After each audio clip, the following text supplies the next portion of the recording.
And the old way of looking, um, the old way of the poor Americans looking at the wealthy Americans was one not of envy, not of hatred, not of revenge, not of thinking, oh, I need government to go take their stuff and give me some. It was one of great optimism. It was a way of looking at, hey, Hope. if that person can do it, I can do it too. There's nothing stopping me. And when going back to that, the other model of looking at wealth as this fixed pie, this fixed amount. When one person appears to be earning more, then if the total amount is fixed, it means he or she has to be taking from someone else. For one person to earn more, to have more, necessarily requires taking it from someone else. The freedom model, the truth, let's just be clear here. The truth is, one person being productive in no way takes anything away from anyone else. There is a team of scientists who sat and have worked for years on that iPhone, getting up every day. I often like to joke that because I'm an Apple guy, I have Mac computers, I have iPhones, and I like to laugh. Before he died, I got more of Steve Jobs' life than his wife did.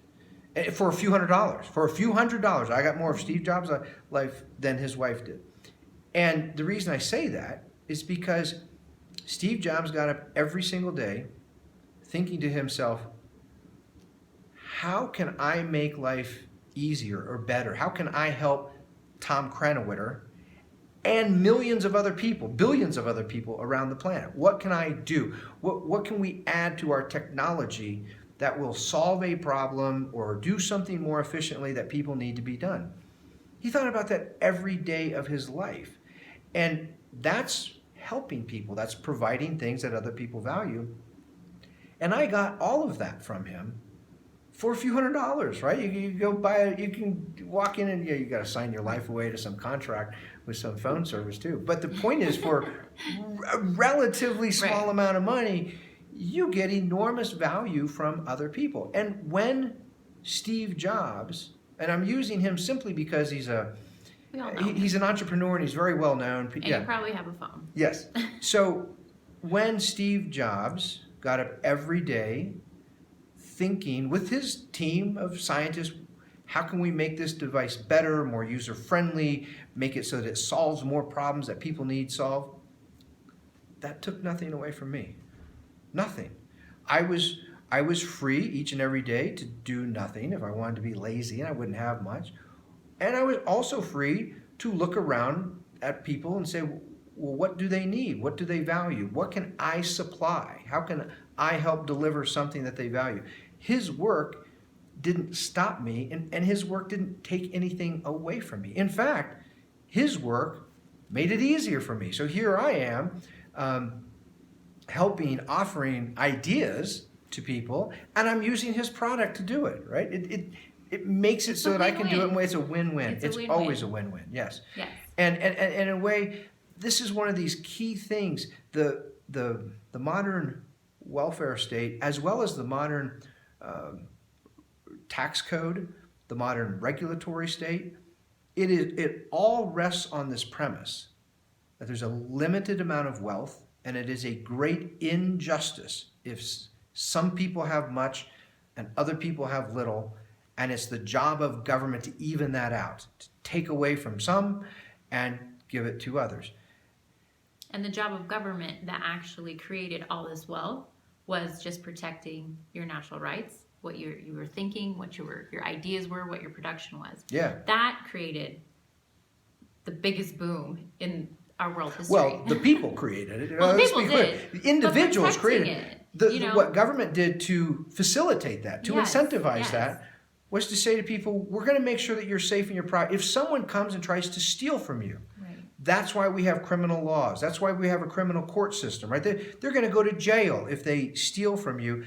That's what the law is going to do. And then what you do each day, whether you choose to be productive or not, or how productive that's up to you, right? That's not government coming in and trying to somehow engineer a society and how much wealth people are going to have or enjoy.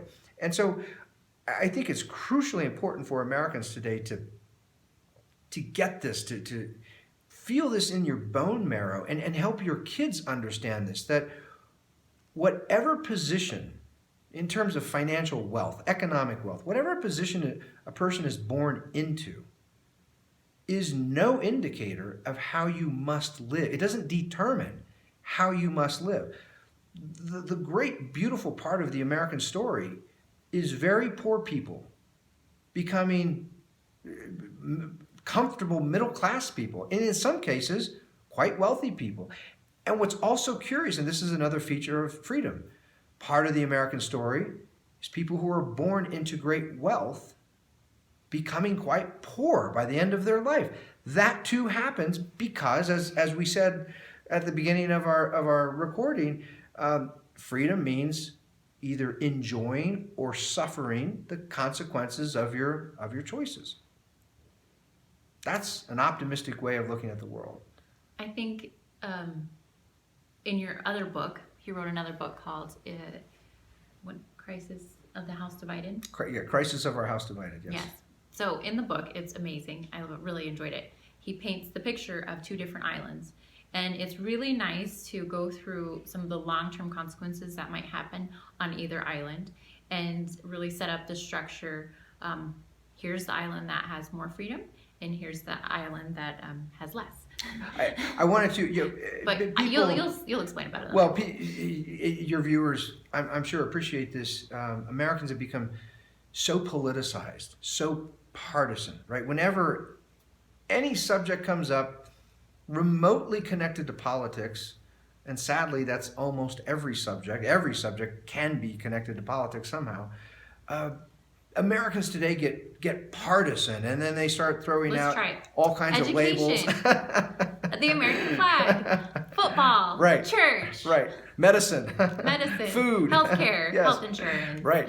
So I wrote that book, Crisis of Our House Divided, keenly aware of how partisan Americans have become, and many Americans, they don't like it, right? They find themselves in these conversations, and as soon as it turns political and people start throwing out labels, they just want to get out of there. They want nothing to do with it. So what I did in the book is I created two fictional countries.